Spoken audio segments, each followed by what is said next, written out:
A Bíblia como um todo, ela denuncia a tragédia do pecado e proclama a graça indescritível de Deus. Sobre a tragédia, nós podemos falar dela em dois capítulos. O primeiro capítulo é a desobediência aberta. O segundo capítulo é quando o homem tenta se reaproximar de Deus através dos seus méritos. E depois podemos compreender a graça também indescritível de Deus.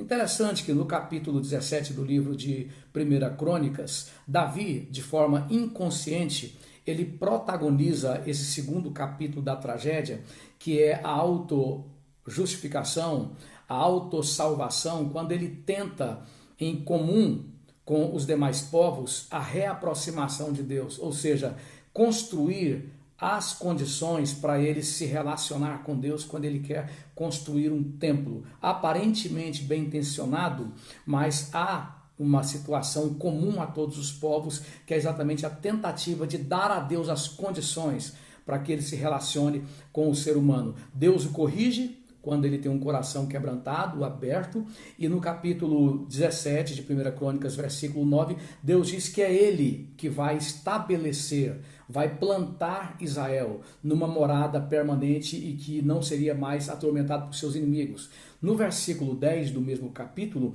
ele diz que ele vai fazer casa para o seu povo. No capítulo 14 do livro de João, Jesus diz que na casa do meu pai há muitas moradas. Se não fosse assim, eu vou teria dito, vou preparar-vos lugar. Ou seja, é Deus que, através do seu Filho, dá as condições para que o homem se relacione com ele. Ainda em Apocalipse capítulo 21, versículo 3, o escritor diz o seguinte: eis o tabernáculo de Deus com os homens, com o seu povo, ele morará com eles, eles serão o seu povo, ele será o seu Deus. Eu gostaria de me aprofundar mais nestas verdades hoje à noite às 20 horas no culto presencial da Igreja de Deus em Canangolândia, quando estudaremos o capítulo 17 de 1 Crônicas, e também haverá a programação pelo Face. Você será muito bem-vindo. Até lá, Deus te abençoe.